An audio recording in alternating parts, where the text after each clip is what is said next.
View പോയിന്റിലേക്ക് സ്വാഗതം. ഗുജറാത്ത് മുൻ DGPയും നീതി നിഷേധിക്കപ്പെട്ടവർക്കൊപ്പം സഞ്ചരിക്കുന്ന ആളുമായ RB ശ്രീകുമാറാണ് ഇന്നത്തെ അതിഥി. സ്വാഗതം Shri RB Sreekumar. Thank you. 2002 ആവർത്തിക്കില്ല എന്ന് കഴിഞ്ഞ ദിവസം ഗുജറാത്ത് മുഖ്യമന്ത്രി നരേന്ദ്രമോദി യൂറോപ്യൻ കമ്മീഷൻ പ്രതിനിധികൾക്ക് ഉറപ്പ് നൽകിയിരിക്കുന്നു. എങ്ങനെയാണ് നരേന്ദ്രമോദിയുടെ പ്രസ്താവനയെ താങ്കൾ കാണുന്നത്? വെറും പ്രഹസനമാണ്. 2002 സംഭവങ്ങൾക്ക് കൂട്ടക്കൊലയ്ക്ക് യുണൈറ്റഡ് നേഷൻസിൻ്റെ കവനൻ്റ് പ്രകാരം കൂട്ടക്കൊലയുടെ എല്ലാ ഇൻഗ്രീഡിയൻസും അതിൻ്റെ നിർവചനത്തിൽ ഉൾപ്പെടുത്തുന്ന എല്ലാ ഘടകങ്ങളുമുള്ള ഒരു സംഭവമാണ് 2002 നടന്നത്. ഒരു ജനക്കൂട്ടത്തെ ഒരു പ്രത്യേക വിഭാഗത്തിലുള്ളവരെ എയിം ചെയ്തുള്ള കൂട്ടക്കൊല നടന്നത്. അതിന് കാരണക്കാരായ ശിക്ഷിക്കപ്പെട്ടിട്ടില്ല. അപ്പോൾ അവരെ ശിക്ഷിക്കപ്പെട്ടാലേ ഒരു മെസ്സേജ് ഓഫ് ഡിറ്ററൻസ്, ഇനി ഇത് ഞങ്ങൾ ആവർത്തിക്കാൻ ഞങ്ങൾക്ക് സാധിക്കില്ല, അങ്ങനെ ചെയ്താൽ അതൊരു നിയമത്തിൻ്റെ നീണ്ട കരങ്ങൾ നമ്മളെ പിടിക്കും എന്നുള്ള ബോധം വന്നിട്ടില്ല. ഇത് ആസൂത്രണം ചെയ്ത് ജനങ്ങളെ സംഘടിപ്പിച്ചിട്ട് ആയുധങ്ങൾ അവർക്ക് കൊടുത്ത് അതിനുള്ള തയ്യാറെടുപ്പ് നടത്തി ഇതിനെ ആളുകൾക്കെതിരായിട്ട് ഹിംസ പ്രവർത്തനം നടത്തിയവരെ, കൊലപാതകവും മൾട്ടിപ്പിൾ റേപ്പും മാസ് റേപ്പും ഒക്കെ നടത്തിയവരെ അവരെ മുഴുവൻ പേരെ ശ്രദ്ധയിൽ കൊണ്ടുവന്നിട്ടില്ല. അറസ്റ്റ് ചെയ്ത് ജയിലിൽ അടച്ചിട്ടില്ല. രണ്ടാമത് കുറേ താഴെക്കിടയിലുള്ളവരെ അതിന് വിധേയരാക്കിയിട്ടുള്ളൂ. ഇതിന് പ്രധാന കാരണം ഈ മാസ് വയലൻസിനെ പറ്റി ഞാൻ ക്രിമിനോളജിയിൽ എല്ലാം ചെയ്തിട്ടുണ്ട്. അതിനെപ്പറ്റിയുള്ള അക്സെപ്റ്റഡ് ആയിട്ടുള്ള സ്വീകരിക്കപ്പെട്ടിട്ടുള്ള ഒരു തിയറി എന്തെന്ന് വെച്ചാൽ, ഒരു സിദ്ധാന്തം എന്ന് വെച്ചാൽ, ഒരു മാസ് വയലൻസ് നടക്കണമെങ്കിൽ 5 കൂട്ടം കുറ്റവാളികളുടെ ഒരു യോജിപ്പ് വേണം. 1 പ്ലാനർ, ആസൂത്രണം ചെയ്യുന്നവർ; 2 ഓർഗനൈസർ, അത് ഏറ്റവും ഉയർന്ന തലത്തിൽ; 3 മൊബിലൈസർ; 4 പെർപെട്രേറ്റർ. എന്ന് ഇംഗ്ലീഷിലാണ് ഇത് ഉപയോഗിക്കുന്നത്. ശരിയായി ആ ഫിസിക്കലായിട്ട് വയലൻസ് പാർട്ടിസിപ്പേറ്റ് ചെയ്യുന്നവർ; 4 ഫെസിലിറ്റേറ്റർ, എനേബിളർ.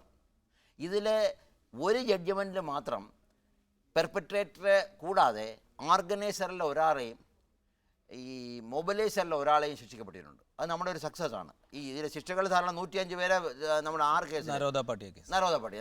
അതിലെ ഓർഗനൈസറായ MLAയും പിന്നീട് മിനിസ്റ്ററായ മായാബെൻ കോദാണിയെ, അതാണ് ഓർഗനൈസർ. അതായത് പ്ലാനർ ഈസ് മോദി.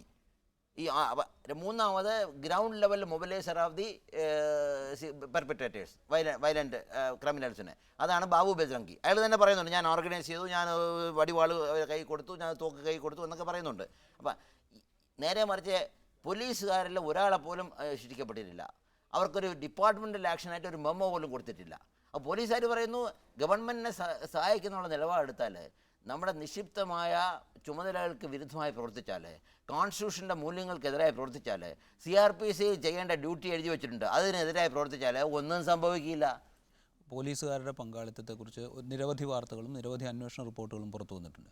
2001 ഒക്ടോബറിലാണ് നരേന്ദ്രമോദി ഗുജറാത്ത് മുഖ്യമന്ത്രിയാവുന്നത്. അതെ. 2002 ഫെബ്രുവരിയിൽ ഗുജറാത്ത് വംശഹത്യ അരങ്ങേറുന്നു. അതെ. ഈ സമയത്തിനുള്ളിൽ പോലീസുകാർക്ക് മേൽ നരേന്ദ്രമോദി ഇത്രയധികം സ്വാധീനം? ഇത് നരേന്ദ്രമോദി കേന്ദ്രീകൃതമായ ഒരു ചോദ്യമാണ്.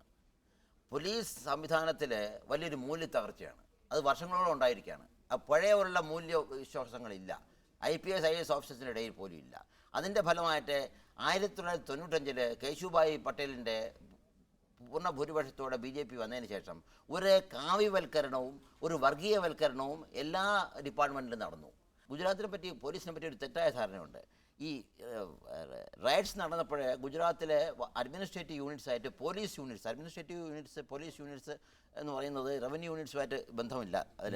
അതായത് 4 കമ്മീഷണറേറ്റ്സും 26 പോലീസ് ഡിസ്ട്രിക്ട്സ് ഉണ്ടായിരുന്നു. അതിൽ 1 വെസ്റ്റേൺ റെയിൽവേ ഡിസ്ട്രിക്ട് എന്ന് പറയും. റെയിൽവേ ഏരിയ ഒരു ഡിസ്ട്രിക്റ്റായിട്ട് കണക്കാക്കും. ഇതിൽ അത്ഭുതകരമായ ഒരു കാര്യം, 11 ഡിസ്ട്രിക്റ്റുകളിലെ 2 കമ്മീഷണറേറ്റ്സിലും 9 ഡിസ്ട്രിക്ട്സിനുമേ വയലൻസ് നടന്നിട്ടുള്ളൂ.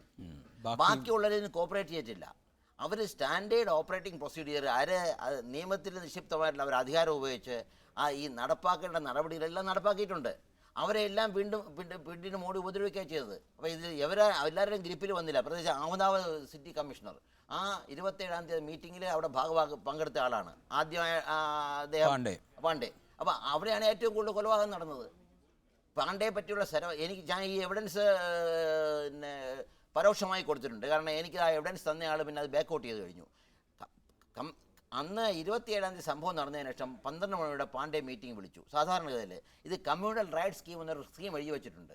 ഈ കമ്മ്യൂണൽ റൈറ്റ്സ് എന്ന് പറഞ്ഞാൽ ഇന്ത്യയിൽ ഒരു പുതിയ പ്രതിഭാസമല്ല. 1935 മുതൽ ബ്രിട്ടീഷ് ഗവൺമെൻറ്റിൻ്റെ കാലത്ത് തന്നെ ഇതിനെപ്പറ്റി എങ്ങനെ കൈകാര്യം ചെയ്യണമെന്ന് സ്പഷ്ടമായിട്ട് എഴുതി വെച്ചിട്ടുണ്ട്. ഒരു ഗണപതി ഹോമം എങ്ങനെ ചെയ്യണം, ഒരു കുർബാന എങ്ങനെ ചെയ്യണം, അല്ലെങ്കിൽ നമാസ് എങ്ങനെ ചെയ്യണം എന്ന് പറഞ്ഞുള്ള ആ നിബന്ധനകളുണ്ട്. അത് ഒരു മൗലവിക്കോ സ്വാമിജിക്കോ അത് മാറ്റാൻ ഒക്കില്ല. അതുപോലെ ഒരു IPS ഓഫീസർക്ക് ഇത് മാറ്റാൻ ഒക്കില്ല. അതൊന്നും നടപ്പാക്കാത്തതുകൊണ്ടാണ് ഈ 11 സ്ഥലങ്ങളിൽ ഇത് നടന്നത്. ഈ വർഗീയവൽക്കരണത്തിനപ്പുറത്ത് പിന്നീട് വന്ന വ്യാജ ഏറ്റുമുട്ടൽ കേസുകളുമായി ബന്ധപ്പെട്ട് അഭയ് ചുദസാമ, DG വൻസാര, പാണ്ഡ്യൻ, അങ്ങനെ നരേന്ദ്ര കെ അമീൻ, അങ്ങനെ നിരവധി ഉദ്യോഗസ്ഥർ ഇതിൽ പ്രതിസ്ഥാനത്ത് നിൽക്കുന്നു. ഇവര് ഏറെക്കുറെ ഒരു എക്സ്ട്രോഷൻ റാക്കറ്റ് നടത്തിയിരുന്നു എന്നുള്ള നിലയിലാണ് പിന്നീട് വന്ന വിവരങ്ങൾ. ഈ വർഗീയവൽക്കരണവും വർഗീയവൽക്കരണത്തിനൊപ്പം ക്രിമിനൽ വൽക്കരണവും കൂടി ഗുജറാത്ത് പോലീസിനെ ഇത്തരം വഴികളിലേക്ക് തിരിച്ചു. എൻ്റെ വ്യക്തിപരമായ അഭിപ്രായം, ഡെമോക്രാറ്റിക്കലി ഇലക്റ്റഡ് ഗവൺമെൻറ് ആയിരുന്നു ഇത് മോദിയുടെ. ജനാധിപത്യപരമായി തിരഞ്ഞെടുക്കപ്പെട്ട ഗവൺമെൻറ് ഇത് ജനക്കൂട്ടാധിപത്യത്തിനെ ഉപയോഗിച്ചിട്ട് അവരുടെ രഹസ്യ അജണ്ട നടപ്പാക്കുകയാണ് ഗുജറാത്ത് നടന്നത്. അപ്പോൾ ഇന്ന് ഇന്ത്യയിൽ നടക്കുന്നത് പല സ്ഥലത്തും മോവോക്രസിയും മാഫിയോക്രസിയും മണിയോക്രസിയുമാണ്. പോലീസ് ഡിപ്പാർട്ട്മെൻറ്റിൽ മിക്ക സ്ഥലങ്ങളിലും ഒരു മാഫിയ പ്രവർത്തിക്കുന്നുണ്ട്. ഈ മാഫിയയിലെ മെമ്പേഴ്സ് പല റാങ്കിലുള്ളവരായിരിക്കും. പക്ഷേ അവർക്കൊരു സ്പെഷ്യൽ സ്റ്റാറ്റസും അവർക്ക് ചീഫ് മിനിസ്റ്റർ വരെ ഉള്ള അക്സസിബിലിറ്റിയും ഉണ്ട്. അങ്ങനെ ഒരു ഗ്രൂപ്പായിരുന്നു ഈ വൻജാര കമ്പനി. വൻജാര കമ്പനി ഈ ഏറ്റുമുട്ടലുകൊണ്ടാണ് പുറത്തു വന്നത്. അതിനു മുമ്പ് ഈ നരോദ പാട്ടിയായ മുതലായ കേസുകൾ ഇൻവെസ്റ്റിഗേറ്റ് ചെയ്തത് ഈ ക്രൈം ബ്രാഞ്ചാണ്. ആ കേസുകൾ മുഴുവനും കുളമാക്കി, നമ്മൾ തിരുവനന്തപുരം ഭാഷയെ പറഞ്ഞാൽ അതെല്ലാം നശിപ്പിച്ചു.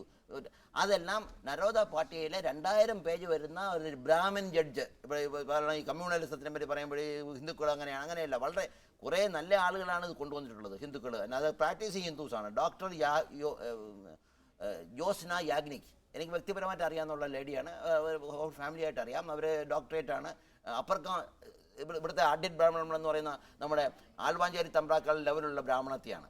അവരിതിൽ പറഞ്ഞിട്ടുണ്ട് ഇത് ക്രൈം ബ്രാഞ്ച് ഇൻവെസ്റ്റിഗേഷൻ മുഴുവനും തെറ്റാണ്. SIT ഇൻവെസ്റ്റിഗേഷൻ വന്നപ്പോഴേ അതിൻ്റെ ഇമ്പ്രൂവ് ചെയ്തുള്ളൂ. ഈ മാഫിയ ഉപയോഗിച്ച് ഈ കേസുകൾ ഒതുക്കാൻ മോഡി നോക്കുകയായിരുന്നു. അപ്പോൾ ഇതിൽ എനിക്കൊരു ചെറിയ ഇൻഡയറക്റ്റ് ഭാഗമുണ്ട്. 9 ഏപ്രിൽ 2002 എന്നെ അഡീഷണൽ DGP ഇൻ്റലിജൻസ് ആയിട്ട് പോസ്റ്റ് ചെയ്തു. അപ്പോഴത്തേക്ക് മേജർ റൈഡ്സ് കഴിഞ്ഞു. ഞാനത് എല്ലാം ഒബ്സർവ് ചെയ്യായിരുന്നു. അവിടുത്തെ പ്രത്യേകമായിട്ടൊരു സ്റ്റഡി നടത്തിയ റിപ്പോർട്ട് അയച്ചതനുസരിച്ചിട്ട് ഈ FIR റൈറ്റ് വിക്ടിംസ്, ലഹളപീഡിതരെ FIR കൊടുക്കാൻ വരുമ്പോൾ അവരുടെ FIR രജിസ്റ്റർ ചെയ്യില്ല പോലീസ് സ്റ്റേഷനിൽ. ഇവർ തന്നെ സ്വന്തമായിട്ട് അവർക്ക് ഭാഷ പറഞ്ഞു കൊടുക്കും. FIR ആ പറയുന്ന ആളിൻ്റെ തെറ്റായ ഭാഷയാണെങ്കിലും ഗ്രാമർ മിസ്റ്റേക്ക് ആണെങ്കിലും അതുപോലെ രജിസ്റ്റർ ചെയ്യണമെന്നാണ് 154 CRPC വകുപ്പ് പറഞ്ഞിരിക്കുന്നത്. Reduce in writing what they speak say if it is revealing A suspicion, A reasonable suspicion on A commission of a cognizable offense or a reliable information, it should be compulsorily ready. അത് very very clear ആണ്, ഒരു സംശയമില്ല. Supreme കോടതി ruling ഉണ്ട്. അവർ പറയുന്നത് അതേപടി അത് രേഖപ്പെടുത്തിയിട്ടില്ല. അത് ജോസ്ന ബാൻ്റെ ഈ ജഡ്ജ്മെൻറ്റ് പറഞ്ഞിട്ടുണ്ട്. ഇങ്ങനെ ചെയ്യുകയാണെന്ന് ഞാൻ അവർക്ക് എഴുതി കൊടുത്തു. 24 ഏപ്രിൽ 2002 എൻ്റെ 6 പേജ് റിപ്പോർട്ടിൽ പറഞ്ഞിട്ടുണ്ട്. Criminal justice system is subverted against the interest of the riot survivors, riot victims survivors. അതിൽ ഒരു നടപടി എടുത്തില്ല. അങ്ങനെ നടപടി എടുക്കാത്തത് കൊണ്ട് എന്തുണ്ടായെന്ന് പറഞ്ഞാൽ 2004 മധ്യത്തോടുകൂടി സുപ്രീം കോർട്ട് ഗുജറാത്തിലെ പോലീസിനെ പറ്റി നീറോസ് എന്ന് പറഞ്ഞു. ഇതിലെ വേറൊരു കാര്യം പറയാം. എന്നോട് ചീഫ് സെക്രട്ടറി 2 തവണ പറഞ്ഞിരുന്നു കുറേ പേരെ എലിമിനേറ്റ് ചെയ്യണം. ഞാൻ പറഞ്ഞു സാർ അത് പറഞ്ഞില്ലേ, ഞാൻ സ്വീകരിച്ചിട്ടില്ലെങ്കിൽ 123B അനുസരിച്ച് കോൺസ്പിറസി കേസാണ് നമുക്ക് തമ്മിൽ. നമ്മളൊരു കുറ്റകൃത്യം ഡിസൈഡ് ചെയ്തു. ഞാൻ ഉള്ളിടത്തോളം കാലത്ത് ഞാൻ നടപ്പാക്കാനായിട്ട് ശ്രമിക്കുകയില്ല. ആരെങ്കിലും ചെയ്താൽ അഡീഷണൽ DGP ഇൻ്റലിജൻസിൽ മൂലമായിട്ട് നിക്ഷിപ്തമായിട്ടുള്ള ബേസിക് പവേഴ്സ് കൊടുത്തിട്ടുണ്ട്. അതിന് പോലീസ് മാനുവൽ അനുസരിച്ച് ഞാനത് ഇൻവെസ്റ്റിഗേറ്റ് ചെയ്ത് എൻ്റെ ആരായാലും ഞാൻ റിപ്പോർട്ട് ചെയ്യും. എൻ്റെ ട്രാൻസ്ഫർ സെപ്റ്റംബർ 18 നടന്നതിന് ശേഷം ഒക്ടോബർ 11 മുതലാണ് വൻജാരയും കമ്പനിയും ഈ തുടങ്ങിയത്. അത് വളരെ ക്ലിയർ. വ്യാജ ഏറ്റുമുട്ടലിൽ അത് നിർബന്ധപ്പെടുന്നറിയാമോ? വൻജാര അറസ്റ്റിലായതിനു ശേഷം ഓരോ വ്യാജ ഏറ്റുമുട്ടലും കഴിഞ്ഞിട്ട് ഈ ലഷ്കർ എ തൈബയും ജയ്ഷെ മുഹമ്മദിൻ്റെ ആളെന്ന് പറയുന്നു. അപ്പോൾ ജയ്ഷെ മുഹമ്മദ് ലഷ്കർ എ തൈബാൻ്റെ ആളുകളെ എന്തുകൊണ്ട് ഇവരുടെ അറസ്റ്റിന് ശേഷം വന്നില്ല? ജയ്ഷെ മുഹമ്മദും ലഷ്കർ എ തൈബയും ഈ അറസ്റ്റ് ചെയ്ത് ജയിലിലാക്കിയ വൻജാരയാണോ പേടി, പുറത്തുള്ള വൻജാരയാണോ പേടി?